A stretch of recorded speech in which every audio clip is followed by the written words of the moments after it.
Well, students at the University of Houston held a vigil today for the victims of Tuesday's terrorist attack. Now, terrorists claimed the lives of at least 26 people in Kashmir, increasing tensions between Pakistan and India. Organizers say that the victims were targeted for being Hindu, and the attack was meant to terrorize a community that has been silenced for too long. These were all men, these were all Hindus, and they were all massacred purely for the faith that they followed. It didn't matter who they supported. It didn't matter where they were from. It didn't matter anything other than the fact that they were Hindus. Well, the victims in the attack haven't all been identified. Even though this is happening more than 8,000 miles away from us in Houston, Fox 26's Rashi Vats explains why this impacts our community. Well, did you know that 40 to 45,000 members of the Kashmiri diaspora live in the United States, and many here in Houston? On 19th of January 1990, the whole population came onto the road. They used loudspeakers to scare us. They used absolutely derogatory slogans. This is Surinder Kaul.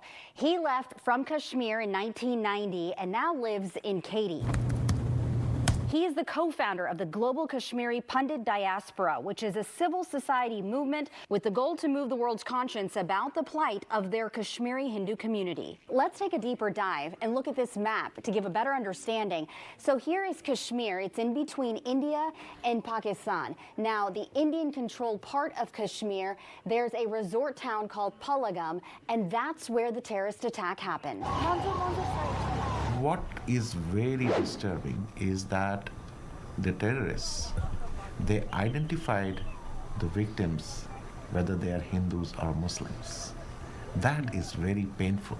There's a tumultuous history in that area of Kashmir for the past 700 years. In 1990, during civil unrest and genocide, Kashmiri Hindus were given the choice to convert, leave, or be killed.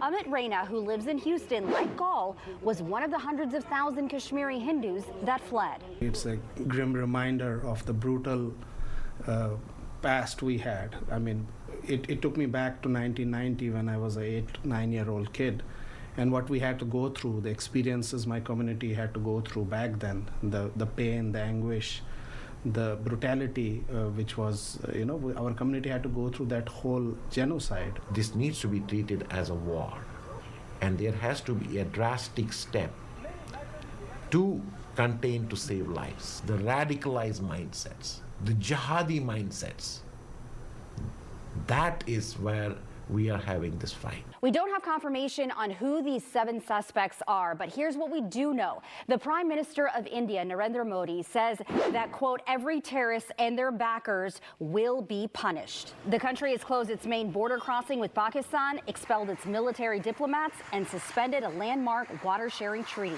Pakistan has denied any involvement in that attack. Both countries, India and Pakistan, have nuclear weapons, and tensions are high. We do know that President Trump supports Prime Minister Narendra Modi from India.